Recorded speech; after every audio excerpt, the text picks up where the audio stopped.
Okay, now we're into chapter 6. This is our chapter on crime and deviance. Wanted to skip ahead so we could actually start getting to what sociologists do and how we try to make an impact with our analysis of society. So we start with our concept of deviance. Now, again, this is just violating social norms, which isn't always the same as crime. Crime, of course, is breaking put down legal rules. Not everything that is deviant, breaking social rules, is considered criminal. Not everything criminal is necessarily considered all that deviant. So your book gets into a discussion about who defines deviance. Now this is where our friends in criminal justice and ourselves, we make a definite split. Criminal justice is about, cuff them and cart them and lock them up. And we're asking different kinds of questions. Who makes the rules? How are these rules made? How are these rules applied? How is policing applied? Very relevant now in the wake of George Floyd, because as we look, things like class and race and gender become extremely important about how we as a society think about crime and how we adjudicate crime. But let's first start with the question of who gets to decide what's deviant.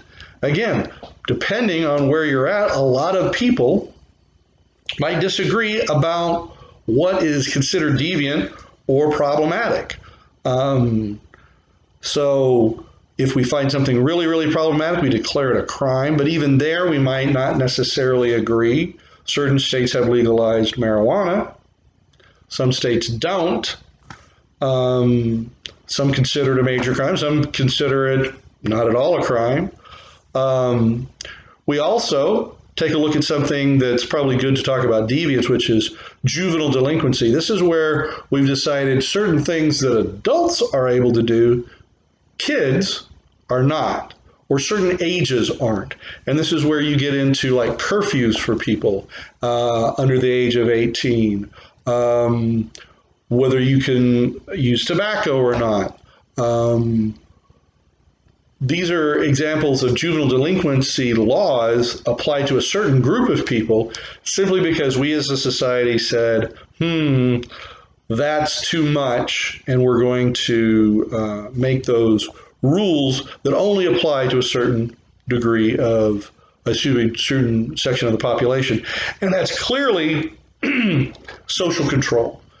And we in sociology tend to want to look at that like, that's an issue of social control. Why? To whose benefit? Who gets to decide what group is being deviant and what group is not? What group is being criminal, what is not? So as we study criminology, one of the names that I want you to make note of that's not in your book is a guy named William Chambliss, Chambliss. William Chambliss is researching a book called Power, Politics, and Crime. Great book, not very long, very readable.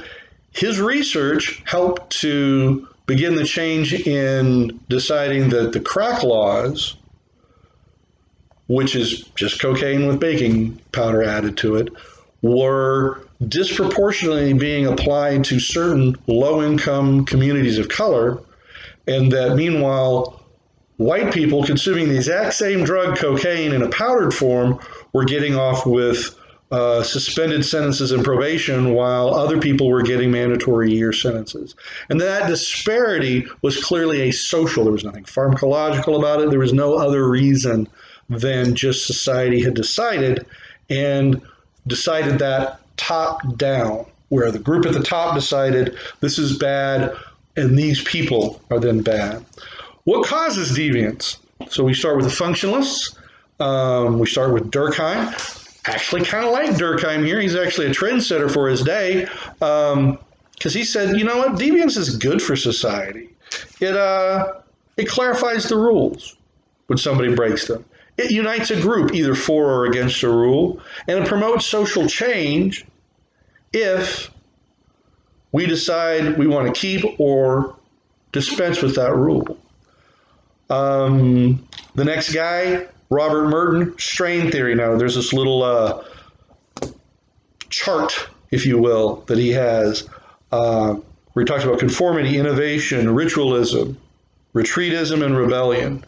Now, here's the thing. I'm going to have you know that. Put a little star by this. You will have to know this for the upcoming exam, which will be on just chapters 4 and chapter 6, because chapter 6 is a big chapter.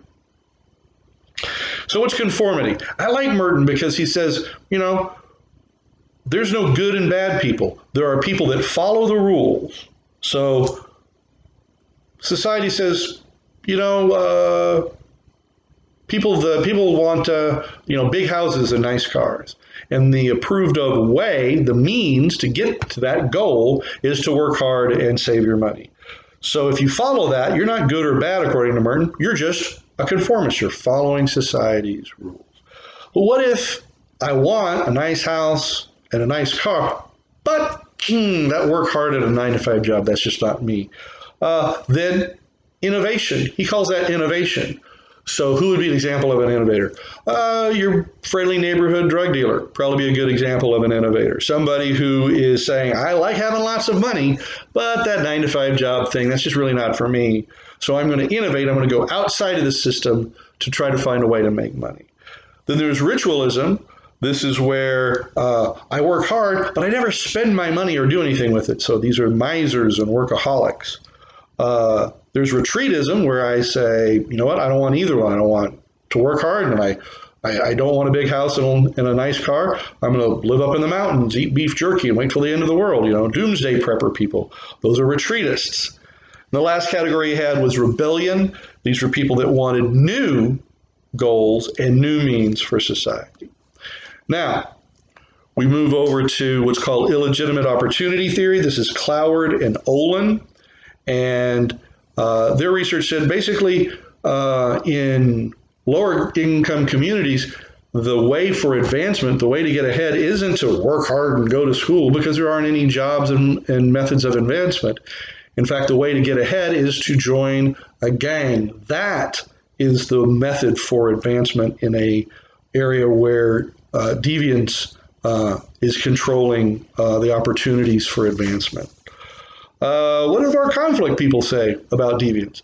Well, again, so since conflict theorists talk about property and power, they point out, if you think about it, a lot of the rules in society are designed to protect the property and power of the rich against those from the lower classes. That we find the law working for their benefit and against those people in the lower income and lower class positions. Richard Quinney is one of the sociologists from this side of the street, talking about how capitalism in itself seems to be bent on the exploitation and criminal exploitation of the working class. So examples. So here's one. Well, let's say you have a roommate and they're eating your food and you get really, really mad. So you take some of that easy off oven cleaner and you make a plate of spaghetti and you put the easy off oven cleaner on it and stick it in the fridge, knowing that they're going to eat it. And sure enough, when you leave, they do. They're all twitching and dying when you come back. You're going to go to jail and be charged with probably second-degree murder because you can't poison people, right? That's a bad idea. We all agree that that's a bad idea. Yet, there was a place called Love Canal, New York, where a company dumped barrels and barrels full of a chemical called dioxin, which caused stillbirths and birth defects and children dying. And we're not talking one or two, we're talking dozens. And prolonged healthcare problems, as well as actual people dying. But did anyone go to prison? Were they charged with second-degree murder? No. Why? Why were they not? Well, they have what's called the corporate shield, because the company was acting in a way. Nobody was charged as in they had intent. Well, clearly they had intent. They knew that dumping this stuff was going to cause problems. They just didn't care. But there again, if I'm rich and powerful and I don't care about somebody, I can get away with that. I can get the corporate shield and I don't have to go to jail. That's definitely one of the things that we're even, struggling with now as a nation, in the wake of the George Floyd incident, which is, do police have too much power and have enjoyed too much shielding from their actions because they're part of a power structure that actually maintains the status quo and benefits the wealthier classes. Add on to that what we call the feminist approach. This is our friends in feminist camp point out, pretty much most of the people that commit violent crime and crime in general are men. I would point out women are making some strides in certain areas of crime. Got that Snapped show on television, but it's true, they don't have as much violent crime and serious crime as do men. So we'll pause it there and we'll come back with number 2.